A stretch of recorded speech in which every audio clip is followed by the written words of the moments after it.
USCHO.com. This is the USCHO Game of the Week podcast from US College Hockey Online at USCHO.com.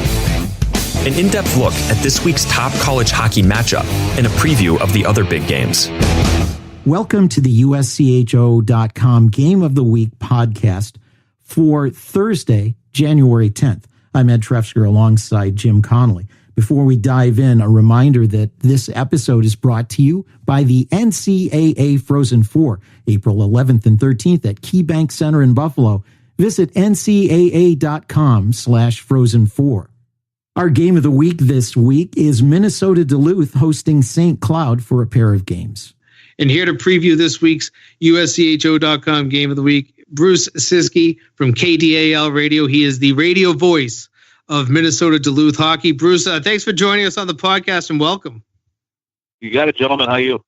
We're doing great, and I think you are going to see probably the best series of hockey, or what at least on paper promises to be the best series in the country this weekend.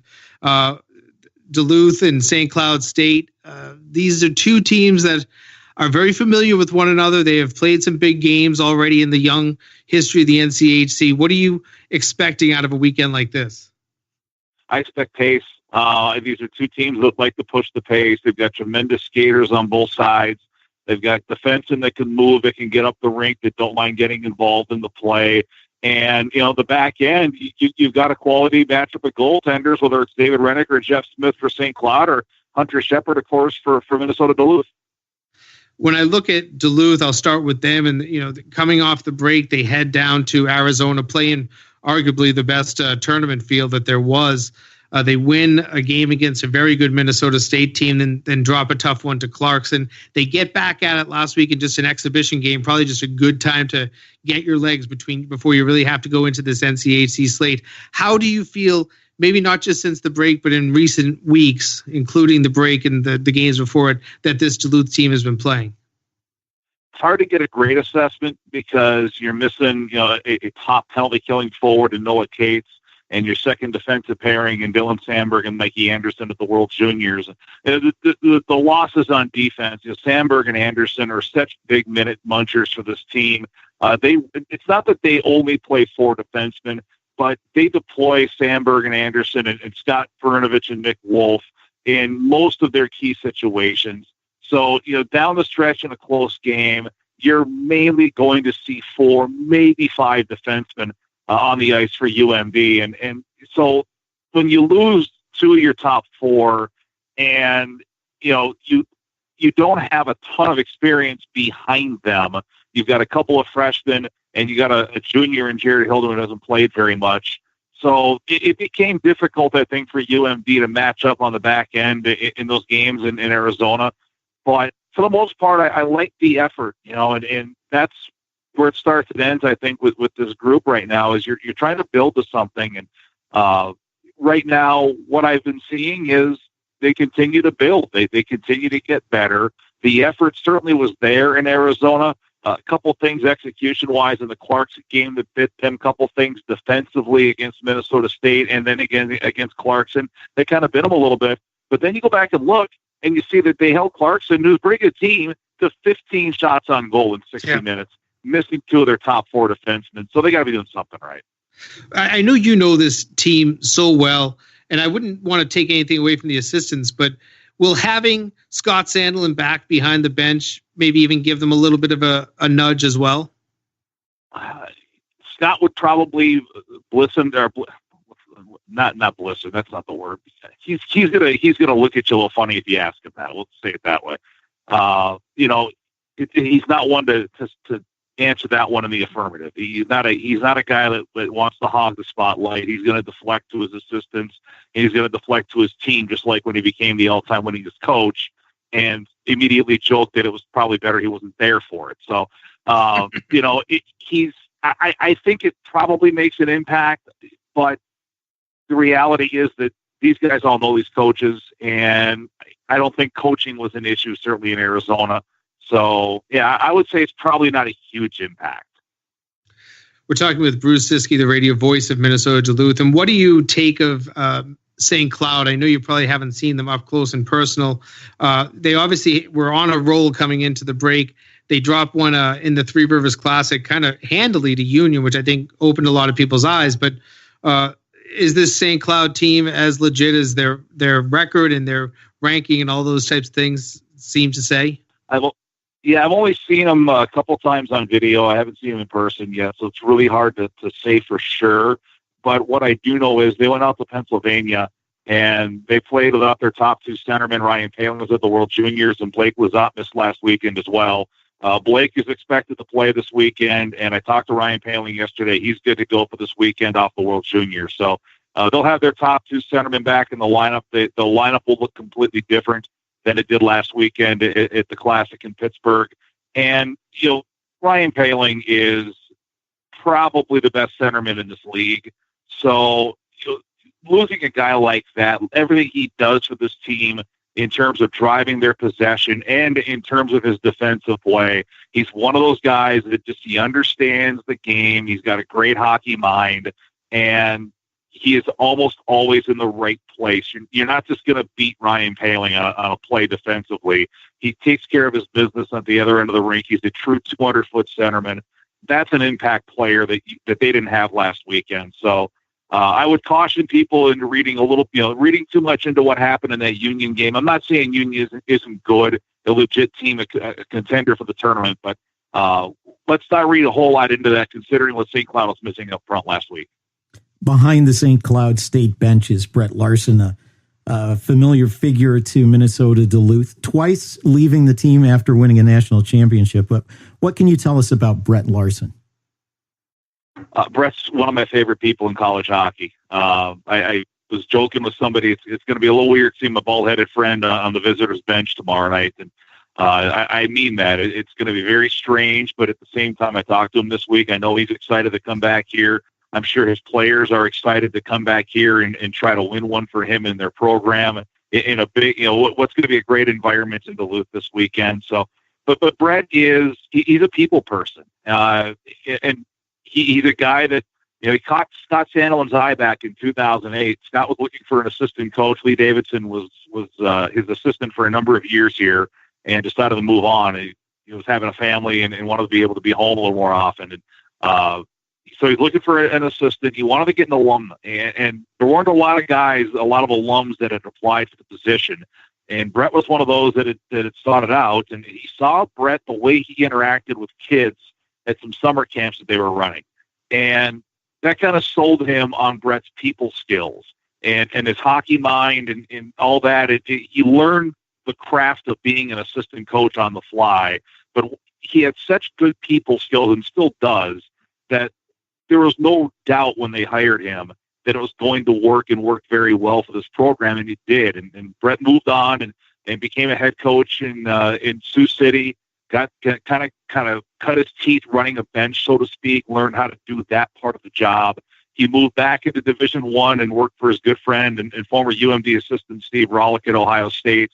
And when Derek Plant, another UMD alum, decided that it was time for him to move on from the coaching ranks a couple of years ago, they brought Brett back here from Ohio State, and Brett became kind of the main guy as an assistant coach. And he and Jason Herter did a fantastic job, both in terms of the recruiting work that they did, but then also working and dealing with the kids. And, Jason kind of took on the penalty kill. It's still kind of his baby, and you've seen the numbers this year and how good that kill's been for UMD. It was the same way the second half of last year.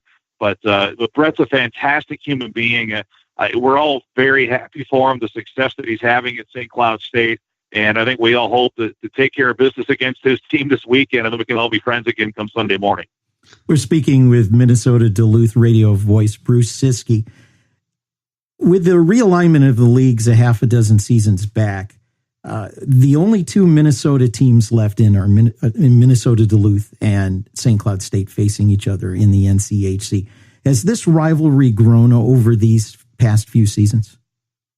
Yes and no. I think it was already there. And the reason I think it was is because the programs meet in virtually every other sport. In fact, I think it is every other sport that they sponsor because they're in the same conference for their Division II sports, the Northern Sun. So they've always had that rivalry. They're close by each other. I think the NCHC did the right thing when it formed because, if you remember, the conversation was, do you go with 28 conference games like the WCHA has, or do you go 24 conference games that allow your teams to play a little more out of conference? And they had done some homework on it and determined it was best to have 24, allow more non-conference games, and it would increase your team's chances of making the NCAA tournament at the end of the year. Can't argue the success they've had doing that, by the way. But I think it's helped that St. Cloud and UMD are the protected rivals in this conference. They will always play each other home and away every season while the other teams are rotating off their schedules. That just grows it even more. But I think it was already there before the conference realignment happened. I've got to ask you, I've gotten to call some big games, but never one as big as you've gotten to call with national championships. For you as a play-by-play guy, what kind of a thrill is it to be able to call a game like that? I would take it even further, just because the history of this program was very spotty before I came on board, and that was it was after the 2004 Frozen Four run. It was the start of the 05-06 season that I got the job.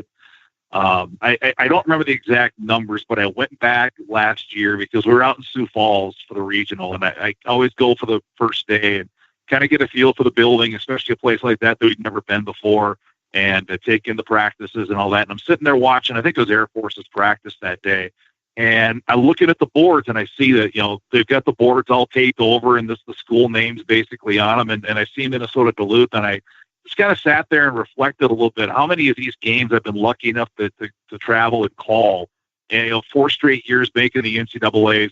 It's awesome. It's fantastic. The Frozen Four in general, it's kind of the pinnacle of what we all do. This little world of college hockey, and we all come together at the Frozen Four. It's great to be a part of that. But to have a couple of national championship games under my belt, they've been tremendous fun to have them both to have both the championships happen in St. Paul. My family's been at both of them. That's a thrill I can't replace. Well, Bruce Ciskie, as a fellow radio brother, we always love to hear those types of stories, and always like to get the insight. And we appreciate your insight sharing on this, what should be a great weekend of hockey between Minnesota Duluth and St. Cloud State. So thanks for your time, and definitely enjoy the hockey this weekend. Anytime, gentlemen. You guys do great work. Keep it up. Let's pause for a word from our friends at the NCAA Frozen Four, April 11th and 13th at KeyBank Center in Buffalo. Speed and precision, unrelenting power. This trophy is not given, it must be earned. The 2019 NCAA Frozen Four, April 11th and 13th at KeyBank Center in Buffalo. With a shot, saved by Morris. Takes the shot, Richter! Visit ncaa.com/Frozen4 and get your tickets today. This is the USCHO Game of the Week podcast from US College Hockey Online. We're back with more of USCHO's Game of the Week podcast. Let's start with the Game of the Week. Jim, Minnesota Duluth and St. Cloud, with that added aspect of the return of Brett Larson. And it's become a really good rivalry, if it already wasn't. Yeah, it's one of those rivalries that I think has existed for some time, but maybe because the teams weren't always at elite levels, maybe it got looked over. But in the last, handful of years, it's just really rekindled itself, become one of the best NCHC rivalries. It does seem that these two teams are battling it out every year. And then you throw in the fact that Duluth has a national title last year. That doesn't hurt when you're looking at St. Cloud being the number one team in the country. So I really think that should be great hockey out there this weekend. I think the word you used, rivalry, I think it's becoming that, and that rivalry's even strengthening more than it's ever been. The other matchup amongst ranked teams in the NCHC is a weekend series where number 20 Miami visits number 14 Western Michigan. Western off of that Ice Vegas tournament win. And Miami looking pretty strong this season. Yeah, at times I think Miami has been a very strong team. I saw them play last Saturday night down in Providence, and I thought they just had a lot of resiliency to them. They fell behind 3-1 and found a way in the last 5 minutes to even that game and pull a point off. In Western, they've kind of crept up on me a little bit. I thought that they were, maybe going to have a strong season. Then I think early I wasn't sure what was going on, but they've really played some good hockey of late. In that league, if you can just get some of those wins under your belt, the streak they're on right now, I think it's 7-0-1 in their last 8, and they got a shootout win against Duluth in that one tie. So pretty good to be able to come in an 8-game unbeaten streak. They've caught in fire at the right time. They were able to maintain it over the break, which we always see it can be difficult, but they went down and took care of things in Las Vegas last weekend. So now they're back to league play. Now they're going to have a tough stretch here where they're going to go Miami, St. Cloud State, and Denver over the next 6 games spanning 3 weeks. That will be a challenge. Then we're really going to see over the next 3 weeks how good of a team Western Michigan is. Well, let's turn to the ECAC, a premier matchup. Teams doing well this season and over the past few. Number 15 Union at number 16 Clarkson, a single game with a travel partner matchup in ECAC. That's on Friday night. Yeah, and I just love the way that Clarkson has found a way to play right now. They lost so much off of last year's team, an NCAA tournament team, and you didn't know where they were going to end up, faring out, but they've played some good hockey. Obviously, they went to the desert and played in that Arizona State tournament the first weekend back and earned 2 wins in arguably the most difficult holiday tournament field. All 4 teams in that field were nationally ranked. Then they go up to Vermont on a Sunday afternoon, and they have to use overtime, but they find a way to win. They've won 4 straight. They've had a couple of these streaks in the season where they've put together 4 wins. Actually, I think 3 times this season they've put together 4 wins. They're playing good hockey. And then Union, I think, has been very streaky themselves. They started out 5-0. They had some hiccups. They seem to be playing a little bit better at times. So that should be a pretty good matchup. It's a single game, as they usually almost always are in the ECAC. And I think that's a good test for both of those teams. Well, Union was upset in the finals of the Three Rivers Classic by Brown. They did put a 7-2 marker on St. Cloud State in the semifinal round. So, Union is able to compete. They certainly can. It's just the consistency, whether they can bring that night in, night out. The other one of note in the ECAC is also on Friday, and that pits Harvard at Quinnipiac. Yeah, and Harvard might not be ranked right now, but I think they're a pretty strong team.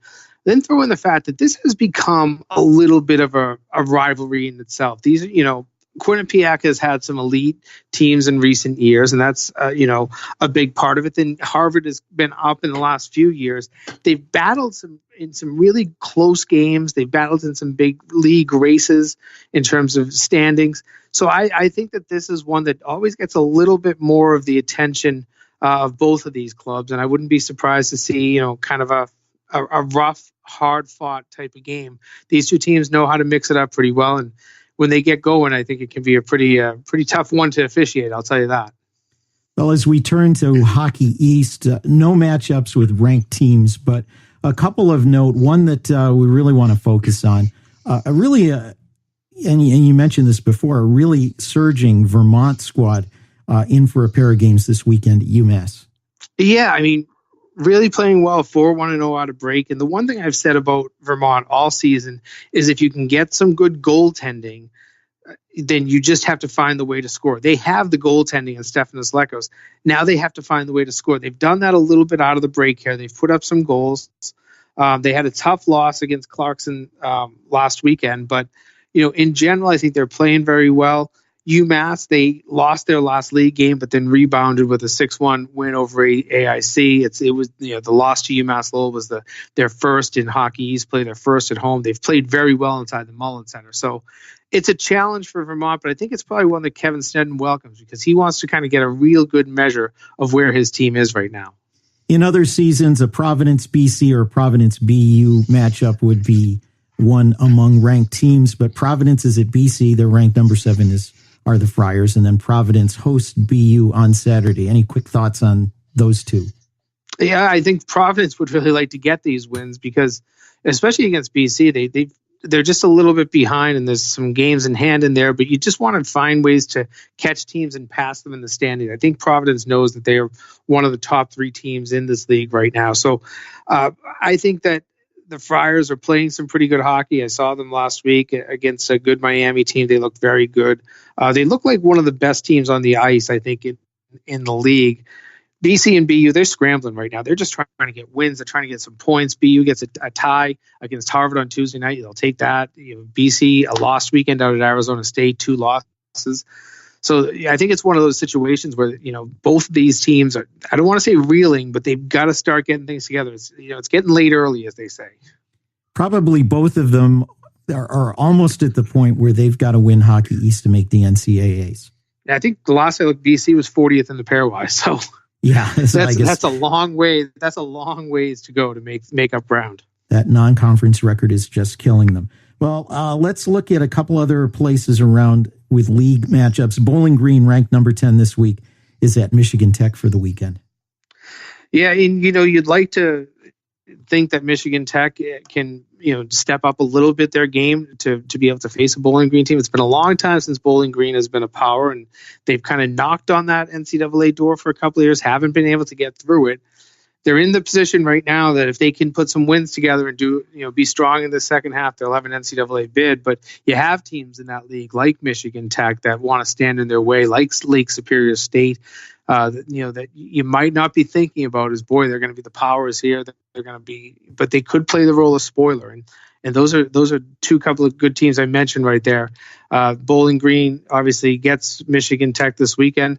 It'll be a test for Bowling Green. I think that this one's, if you said it right, if I heard you say it right, I think it's at Michigan Tech, which it's always a difficult place to play. So that's another kind of a chink to put in this whole thing to throw into this, that you've got a tough atmosphere to play in Michigan Tech.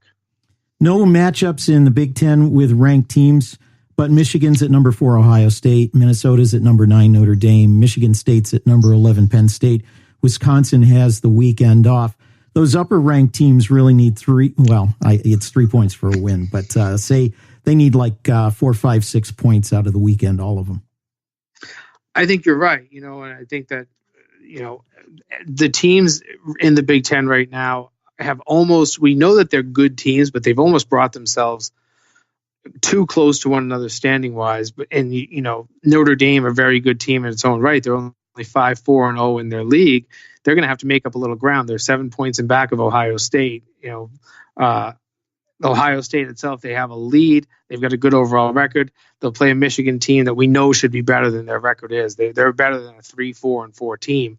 They're playing ridiculous amount of ties right now, a 7-8-6 record overall, 6 ties. I think ties the program record already, and we have a lot of hockey to play. So I think that's a pretty compelling matchup this weekend, and I think most of the games right now in the Big Ten will become compelling because of the fact that these standings, taking Michigan State out, you're talking about just one weekend separating 1st through 6th place. As we turn to non-conference play, the premier matchup has to be number 13 independent Arizona State at number 17 Cornell of the ECAC for a weekend. For Arizona State, the playoffs have already started. They have, because they have 10 games here, and we've talked about this earlier on our I believe it was the Spotlight or one of our earlier podcasts this week, where if you're Arizona State, you're thinking that you have to pull out basically 14 points out of 20 games. And these would be 2 great wins on the road to just get and put in your pocket. It would give you a pairwise boost. They probably move up a little bit in the pairwise because their RPI would improve. And then that you've got those 4 games against Atlantic hockey teams that they'll still play. You hope you can win those. It's 2 against RIT and 2 against AIC. And the AIC games, I believe, are at home. So there's so many things that probably go through Arizona State's mind right now. Hopefully they can just kind of keep it focused and make sure that they're worried about one game at a time. But you're right. This is almost like the postseason that they won't have, because if they're going to qualify for the NCAA tournament, they have to do it in the next 5 weekends. And by the way, Cornell's travel partner Colgate, which seems to have turned things around a little bit lately, has UMass Lowell in for the weekend. Neither of those teams are performing as well as they'd like, but both are seeming to turn things around a little bit.